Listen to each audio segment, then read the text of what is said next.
In the last couple of days, we've all been flooded with all of these happy International Women's Day messages, and and I've just actually interviewed someone, and how I started the interview was I said to her, "Is this still relevant, or has this become a marketing ploy?"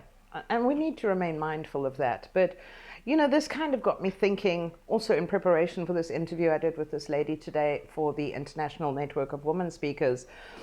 I was really starting to think about legacy, and I've been chewing on this for a couple of days. And so often, myself included, we're so focused on, I'm building my legacy. This is a legacy that I want to leave. And we really wrestle, or we should wrestle with the questions, what is the legacy that you want to leave behind?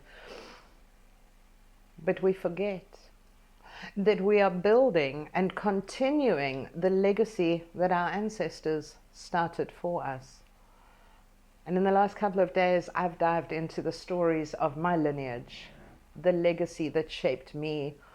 And this week I'm going to share 3 of those stories. But I'm going to start with my mom's story. My mom and I haven't had an easy relationship for many, many years. Kind of butted heads and, the things that moms and rebellious adult daughters do, right?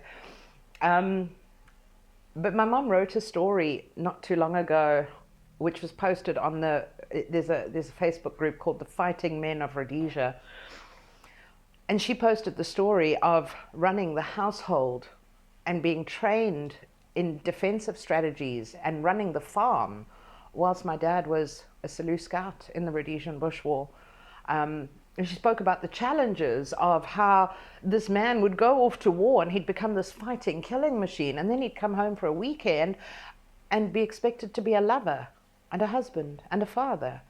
My mum speaks about how she walked around with a baby on one hip, yeah, there was me, and a gun on the other hip, how she had to drive into town behind, in a convoy of vehicles, how she had to check the gates for landmines.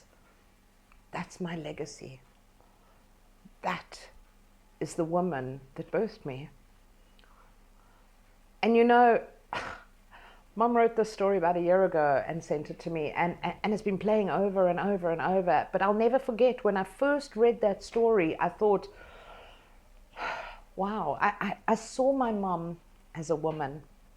I didn't see her as my mom anymore. That story reshaped how I saw her. I saw her as a woman. I saw her as an independent woman.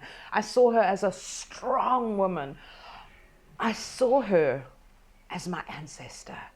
I saw her as a legacy shaper. I saw her differently.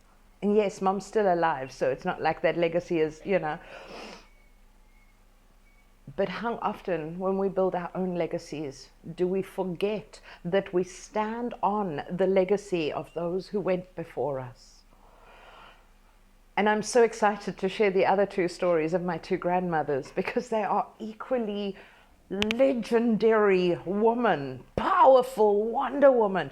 That is the legacy that I come from. My question to you today is, what is your legacy?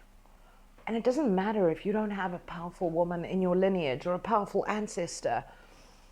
You can still shape a legacy. But very, very often, let's not forget, our ancestors lived through world wars. There is a hero in there somewhere. So go and dig through your lineage and go and find the heroes in your ancestry and let that push you forward and help you build your own legacy.